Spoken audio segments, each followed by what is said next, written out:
Hi, I'm Robert, and in this image we're going to use the HSL panel, graduated tool, brush tool, and radial circle tool to bring this image from here to here, all in Lightroom.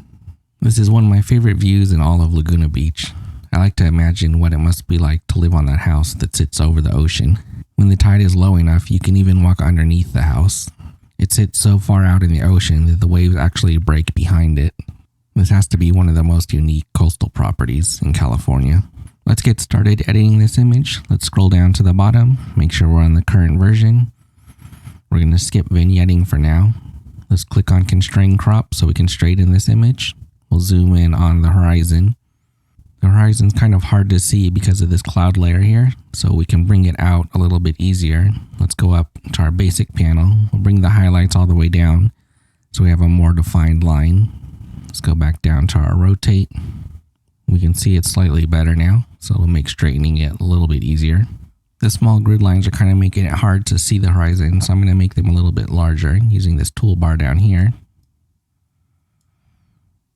Now they aren't covering the horizon so much, so I can fix it a little bit easier. That looks better. Let's continue up. As always, remove chromatic aberrations and let's enable profile corrections. I want to fix the barrel distortion and vignetting caused by shooting with an ultra-wide angle lens. Now let's go up and do our standard sharpening routine, 100 to sharpening, and applying a mask. Hold down the Alt key so we can see our mask. Let's sharpen everywhere except the sky. We will go to about here. For now, we're going to skip the color panel, but we'll return to it. Let's go up to the basic panel. We already set our highlights, so let's bring our shadows all the way up. Open this image up. This image is already plenty bright. We're all the way to the right on the histogram, and I don't want to push it any farther, so I'm not going to adjust the white slider. I want to add some more contrast to this image, so I'm going to bring our black slider down until we hit the left side of the histogram. Once we start clipping, I'll back it off. Now we have our base edit done, we can start adjusting the colors. So let's go down to the HSL panel.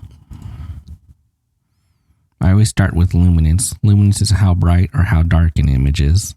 So let's start darkening some of the colors we see in the sky. I'm going to start with red, bring it down a little bit.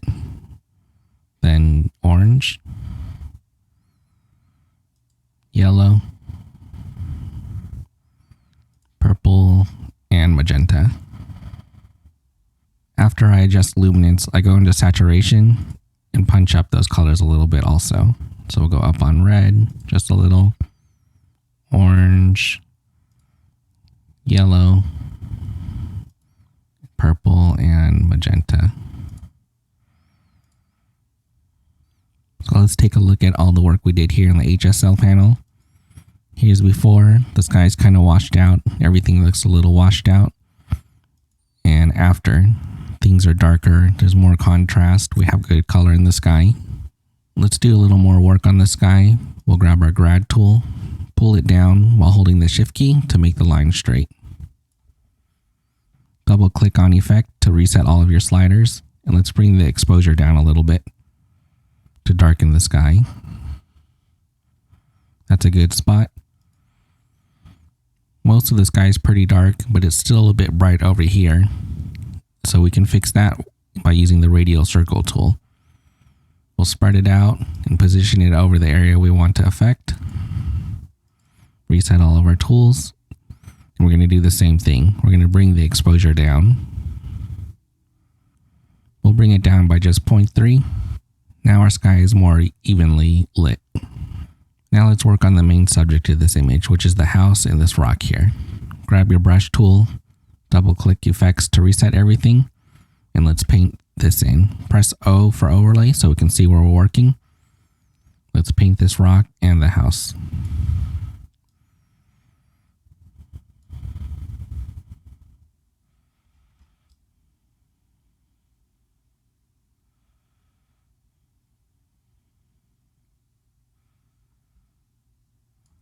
If you spill over a little bit, just hold down Alt. It turns your brush into an eraser.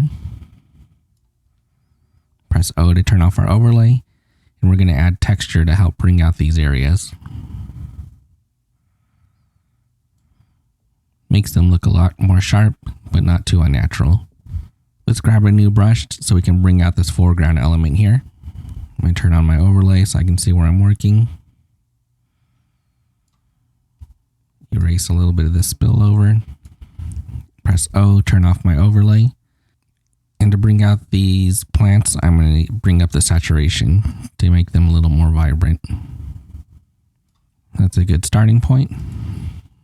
To further adjust the foreground plants, I'm going to go down to HSL panel, click on Luminance, and darken the green channel. Then I'm going to go over to saturation and bring it up. Now it really stands out.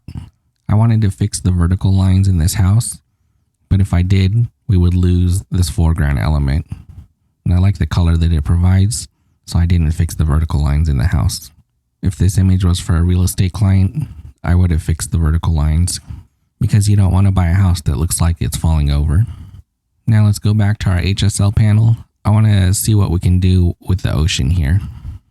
Let's go into Hue, select Blue, and let's see what kind of effect we can make. We can bring up the hue, make it a little more purple. We can bring it down, make it more green. I'm kind of liking the teal color, but not that strong, so let's bring it down a little bit. So I would go with -10, so it makes it slightly more teal. And to bring it out a little bit more, let's go to saturation and blue, and just add a little bit of saturation, so it makes